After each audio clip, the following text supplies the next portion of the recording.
Assalamu alaikum everyone, welcome back to another video. I hope you're having a wonderful day.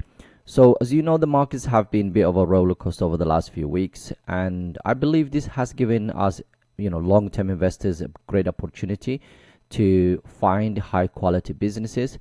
Some of it is not obvious yet because the markets, as you know, have gone up so much over the last 2 years. So some of the companies that we potentially would like to load up on, they are still a little bit expensive.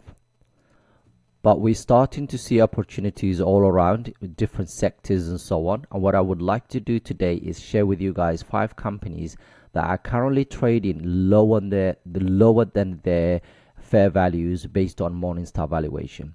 I will share with you guys the brief information about each one of the company. We'll look at Seeking Alpha just to kind of know a little bit more about each one of the companies. But as always, please do your research and find out more about the companies before you put your money into it. Because right now, as you know, the stocks are going down and there's a lot of people who are genuinely fearful, and this is the type of time, this is the time where people will reach out to you and say, oh, you said this company is going to do this and this. I don't know what any of these companies are going to do. As you've seen, my portfolio has gone down over £10,000 just basically over the last month. It just bounced back a little bit yesterday, and if you look at the last 3 months, basically we're down about basically £7,000 or over 7%. So it does happen, and it doesn't matter to me because remember, what I have invested here, I really do not need it right now. This is money that is going to stay in this portfolio for years to come. And for that reason, I am not fearful. I'm not worried about it. People, if you look at the fee and basically extreme fee or whatever, I'm not interested in any of this. I don't really care. What I'm interested in is I'm building a portfolio for the future. So right now there is opportunities out there, and I'm making most of that basic opportunity. And I've seen similar thing happen over the last whatever years. Okay, we've seen, there was a time where this portfolio went from the positive to completely negative, and then it bounced back over, I don't know, 20 something thousand pounds in just a few weeks ago, and in the gains and so on. So these things do happen. You just need to be mindful. You need to be fearful if you basically of what's going on out there, but not fearful of the market itself. As you can see, basically last 5 days, as you can see, basically majority of the indices actually have no sort of a flat, but Dow Jones is actually down quite a bit. And when you look at for the 1 month, that's when you will see basically how the overall basically the indices have performed. So the FTSE 100 is actually done decent, like the lowest in terms of negative side of things. But as you can see here, 11% down for the Nasdaq 100, basically about 7% when it comes to Dow Jones, 8% when it comes to the S&P 500. But when you look at the basically zoom out on your last 6 months, then it's a slightly different picture. And if you look at, for example, a year to date as well, basically you'll see there's a lot more negative. But for 1 year, okay, that's when you will see a completely different picture. So for example, the Nasdaq's up about 10%, the FTSE 100 is about 11 and something percent, and when it comes to S&P 500, over 10%. So it's normal. These stocks do go up, they do go down as well. But what's important is that you focus on you buying high quality businesses, and that's inshallah what I'm going to share with you guys today. If you haven't joined us to the Patreon account, please join us because you get access to a lot of things, including in Discord.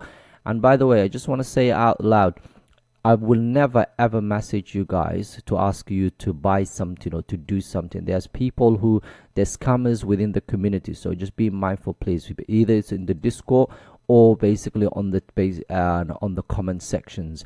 Just be mindful. As you know, don't be gullible, please, because if someone messages you and says, oh, I want you to do this and this and this and pretending to be me, of course that's never going to happen. I will never ever message you and to say basically buy this or do this. That's not going to happen. That's not me. So yeah, just be mindful of that, please. And what we're going to do now is just share with you guys the 5 companies. Each one of these companies has a wide moat. When it comes to the growth for the last 5 years in terms of dividend, these are dividend paying companies. They've been growing the dividend really nicely. They are expected to grow earnings basically really nicely, as well as the revenue side of things. So these are very interesting companies. And the first one we're looking at is Novo Nordisk. This basically is one of the companies that I have included in the portfolio just very recently. And as you know, they basically have the drugs, things like Ozempic, which is basically used for diabetes, but mainly these days used for weight loss management side of things. And yeah, this company has come down quite a bit over the last basically for the 1 year is down 42%, so it's actually done absolutely nothing. As you can see, it has a massive market cap of $329 billion, $77 per share right now, dividend yield of 2%, and the payout ratio is only 49%. The latest increase was interesting, was about almost 19%, which is amazing, and the 5-year growth rate of 22%. The dividend streak is 28 years. Annually, you get $1.62. They're not part of the S&P 500, so they're not. You can't really call them a dividend aristocrat, but you might as well call them because they have been increasing that dividend for 28 years. Dividend safety, we're looking at about 99%. Profit margin, return on equity, return on invested capital is probably the best, if not one of the best out there when it comes to healthcare side of things. And free cash flow, we're looking at over $10 billion. EPS is expected to grow, or the earnings per share are expected to grow about 27%, revenue 27%, which is absolutely huge. And it's 3 stars according to Morningstar right now. $89 per share is where they think the price should be. 77 is where it's at now. If we look at the earnings expectations very quickly, you can see that 27%, and then you can see from basically from there onwards, 20%, and then 10%, so on. Revenue more or less exactly the same, and then the following years 17%, 20%, and so on, which is absolutely amazing to see. When you look at the ratings, for example, from Wall Street, we've got 4 strong buys to 2 buys, 4 holders and 1 strong sell, and that gives us about 47% upside from where we are. $114 per share is where they think the price should be. Right now it's a buy. And when you look at the financials, I'll leave this part to you guys to do a little bit more research, but look at it, basically $15.7 billion to $40 billion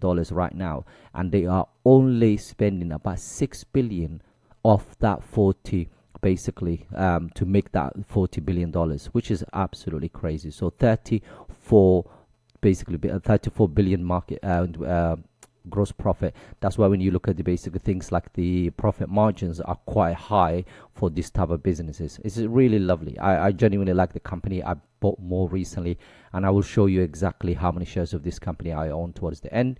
Now, the next one is Applied Materials. This is another semiconductor company, has been around for quite some time.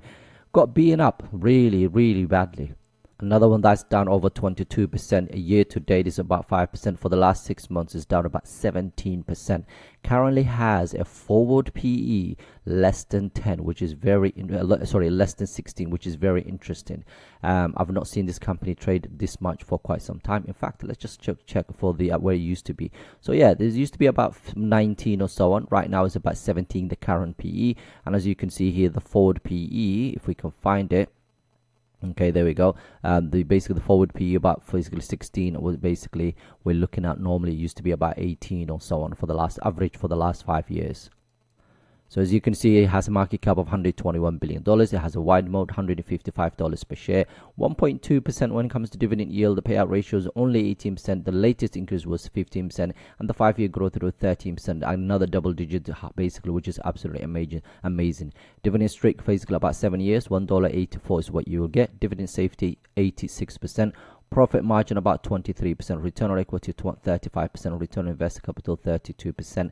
Probably one of, like I've always said to you guys, I like when I see companies that have a high profit margins, high return on equity, and high return on invested capital. Free cash flow, almost we're looking about $6 billion. They're expecting the earnings to grow about 8%, EPS to grow about 6%. 4 stars right now, $195 per share is where they think the price should be. Right now it's $155 per share. And if we go back here and just have a quick look in terms of earnings expectations, we've seen this already. So high single digits for basically revenue side of things, for EPS side of things. And when you look at the ratings, for example, we got 20 strong buys, 6 buys, and 10 holders and 1 strong sell. It's a buy rating right now, and as you can see, 32% upside from where we are. $206 per share is where they think the price should be.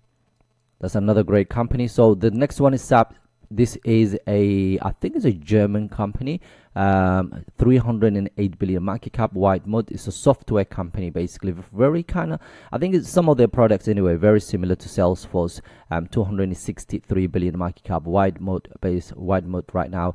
Dividend yield, we're looking at about 0.68, so lower in terms of dividend yield, but look at the payout ratio is quite low. The latest increase was 7% and the 5-year growth rate of 8%. So dividend streak, we're looking at about 15 years. Annually you get $1.73. Annual dividend safety of 99%. 13%. Profit margin, return on equity, return on invested capital is decent. $4.8 billion of free cash flow. EPS, we're expecting that to grow about 40% next year, and revenue to grow about 17%, which is absolutely huge. This is one of the reasons I've included this to be, to look into this company, because right now it's trading $263 per share. They think the price should be about 278, so it's slightly lower than where they think it should be. For the 1 year, the company has done all right, 38% when it comes to the price side of things. The year to date is about 7%. Last 6 months, about up 18%. And they basically just this month down about 10%. Forward PE seems very expensive.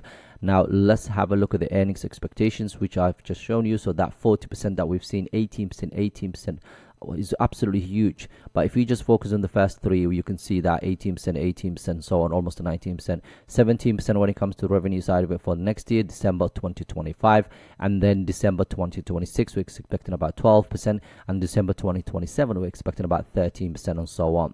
Now, if we look at the rating side of things, basically it's a buy again, 7 strong buys, 6 buys, 3 holds, and as you can see here, 17% or almost 18% upside from where we are. $311 per share is where they think the price should be. If you have a quick look at basically the revenue side of things, you can see is growing every single year, and look at the cost of that revenue as well. The software companies to same time probably one of the lowest when it comes to the cost of that revenue. So 25 or 26 billion dollars of gross profit, which is absolutely amazing. We've got 2 more to go. If you haven't liked the video, please do so. It makes huge difference. And if you have not joined the Patreon account, you get a lot out of it. So please do join us there, inshallah. So the next one is ASML, another one that I own in my portfolio. I've talked about this company. It's still undervalued. $880 per share is where they think the price should be. $714 is where it is now. It has excellent dividend when it comes to profit margins, return equities, and things like that. Probably one of the best out there. Excellent free cash flow. Expected to grow earnings about 25% next year. Revenue about 20%. I genuinely think this is probably one of the best, if not the best, the companies out there. Taiwan Semiconductor and ASML are my 2 favorite, genuinely favorite semiconductor companies out there, simply because of their position in the market. One makes the equipment that's needed to make those chips, and the other one basically makes it. Between the 2 of them, Nvidia cannot do anything. Like Qualcomm's, Broadcom's, and all of these companies will not be able to do what they do without the existence of this company and the other, basically Taiwan Semiconductor and so on. So of course there are other companies like Samsung and so on, but this one basically, they need the equipment this company makes, which costs over 300 million per unit or per thing. So it's absolutely amazing. Right now it has a forward PE about 27. Let's just have a quick look in terms of earnings expectations moving forward for this company. I've already shown you that 30-something%. It looks like this basically has been amended over the last couple of days because of the by the time I did the video. So I said 25%, but it looks like it's almost 30% when it comes to EPS. And when it comes to the following year, you can see about 21%, 14%, 50%. Even if you just focus on the first 3, you're still getting about 15% basically EPS growth year over year, which is absolutely amazing. And when it comes to revenue side of it, that 20%, 12%, 10%, and so on. So absolutely amazing. Nothing to worry about. Probably one of the best, like I said, companies out there. I would be buying more. It has come down quite a bit. In fact, let's just go back quickly, see how much is actually down, because 25% down for the 1 year. Year to date is up about 3%. Last 6 months is up and down about 11%. Just this month is about 8%. So not bad really. But the final company we're going to talk about today is Canadian National Railroad. This is a right now, because of the tariff wars and all of that stuff is happening, that's probably why this company has I'm not sure how much is down, but we'll check that in a second. But it has come down quite a bit. 60 billion market cap, white mode, $97 per share, 2.5% when it comes to dividend yield, which is really good. The 5-year group the payout ratio is only 46%. The latest increase was 5%. The 5-year growth rate of 10%. Basically, they have increased that dividend for 28 years. They would have been dividend aristocrat if they were in the S&P 500. Annually, you get $2.45. Dividend safety of 97%. Profit margin 26%. Return on equity 21%. And return on invested capital of 13%. Free cash flow right now, we're looking at over $2 billion. And they expected the earnings to grow about 13% and then 7% after that for revenue. 3 stars right now, $106 per share is where they think the price should be. Right now it's $97 per share. As you can see here, for 1 year it's down about 23%. A year to date is about just about 4%, and the last 6 months about 20% for the last 6 months. For the 1 month is about down 5%, and just this week it was down about 2%. Forward PE we're looking at about 17 right now, and if we go to earnings side of things and check what is happening to the company, 12%, almost 12%, another 12% when it comes to EPS, 7%, 4%, and another 6% when it comes to up until 2027. Now going back to see what Wall Street is saying about this company, it is a buy right now.